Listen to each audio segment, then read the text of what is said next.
இன்றைக்கி வீடியோவில் நாம் சிம்பிளான கோலம் போட்டு புள்ளார் உட்கார வச்சு சாமி பூஜை பண்ணலாம் வாங்க. இன்றைக்கி சிம்பிளான 2 கோலம் போட்டிருக்கோம். ஒன்று வாசல் வெளியே, ஒன்று உள்ளுக்கு. வாங்க பார்க்கலாம். இந்த கோலத்தையும் பாருங்கள். இந்த கோலத்துக்கு நான் மட்டும் போடல, நானும் மறுபடியும் எங்கள் அத்தை 2 பேரும் சேர்ந்து போட்டோம். எங்கள் அத்தை கலர் ரப்புனாங்க. இந்த கோல டிசைன் உங்களுக்கு பிடிச்சிருச்சுன்னா லைக் பண்ணுங்கள், சப்ஸ்கிரைப் பண்ணுங்கள், ஷேர் பண்ணுங்கள் ஃப்ரெண்ட்ஸ். நெக்ஸ்ட்டு வந்து புல்லர் எப்படி ரெடி பண்ணுறதுன்னு பார்க்கலாம் வாங்க. புல்லர் ரெடி பண்ணுறதுக்கு கொஞ்சம் மாட்டு சாணி எட்டாந்து அதுவே 5 கைப்பிடியால் எடுத்து 5 பண்ணி சின்ன சின்னதாக வச்சு பூ போட்டு கோலத்து நடுவில் வச்சிடலாம். கோலத்து நடுவில் வச்சு அதுக்கு புல்லர் டெக்கரேஷன் பூவை ஒவ்வொன்றும் எடுத்து சுற்றி வச்சுக்கலாம். எங்கள் வீட்டில் மஞ்சள் பூ செடி இருந்துச்சு, அந்த மஞ்சள் பூ விட்டுருந்துச்சு. அந்த மஞ்சள் பூவும் கூட வச்சுட்டோம். பூ சுற்றி வைக்கிறதுக்கு எங்கள் அம்மா கூட ஹெல்ப் பண்ணிட்டுருக்குறாங்க. புள்ளாருக்கு கொஞ்சம் குங்குமம் மஞ்சள் சுற்றின 5 பக்கம் வச்சுக்கணும்.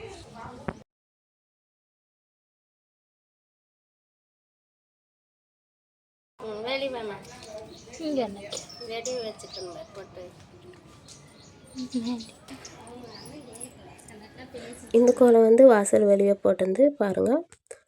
ஃபஸ்ட்டு மஞ்சள் கொஞ்சம் வச்சுக்கலாம். 4 பக்கம் மஞ்சள் குங்குமம், மஞ்சள் குங்குமம் வச்சுருங்க. பாருங்கள் ஃப்ரெண்ட்ஸ், எவ்வளோ சிம்பிளாக கோலம் எவ்வளோ அழகாக தெரியுது. கலரில் பண்ணாட்டிக்கு கலர்ஃபுல்லாக தெரியுது. பொட்டு வச்சு முடிச்சோம்னா குங்குமம் கொஞ்சம் மேலே தூக்கிக்கலாம்.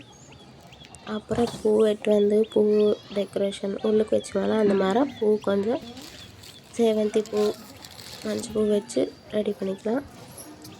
4 பக்கம் வச்சு டெக்கரேட் பண்ணிக்கலாம் கோலத்தையே. அப்போ நல்லா சாமி கும்பிட்றதுக்கு பூ டெக்கரேட் பண்ணிக்கலாம். பூ வச்சு முடிச்சதுமே எப்படி தெரியுதுன்னு பாருங்கள் ஃப்ரெண்ட்ஸ். கலர்ஃபுல்லாக இருக்கிறதால சூப்பர். இது மஞ்சள் பூ. அப்பாலே ஃபஸ்ட்டு வீடியோ பார்த்தோம்னால அந்த பூ. நான் 5 ஊதுபத்தி எடுத்துக்கலாம். எடுத்து சாமி பூஜை பண்ணிக்கலாம் வாங்க. காற்றுக்கு அதுக்கு நெருப்பு டக்குன்னு பற்ற தேவையில்லை, கொஞ்சம் லேட் ஆச்சு. அப்புறமேலுக்கு பற்ற வச்சாச்சு. நல்லா பற்ற வச்சுக்கலாம்.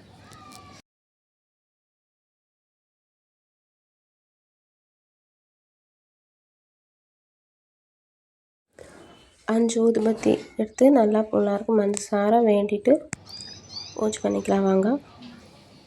பூஜை பண்ணி வெளியே கோலத்துக்கு மறுபடி வெளியே கோலத்துக்கு பூவெல்லாம் வச்சு ரெடி பண்ணிவிட்டு வெளியே பூஜை பண்ணிக்கலாம்.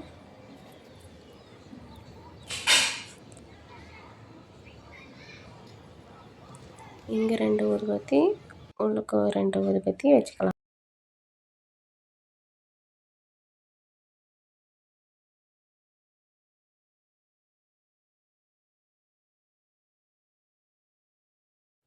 ஃபைனலாக சிம்பிளாக கோலம் போட்டு கலர் பண்ணி சாமி கும்பிட்டு முடிச்சாச்சு ஃப்ரெண்ட்ஸ். பாருங்கள் எப்படி இருக்குது. வீடியோ பிடிச்சிருந்துச்சுன்னா லைக், ஷேர், சப்ஸ்கிரைப் பண்ணுங்கள் ஃப்ரெண்ட்ஸ்.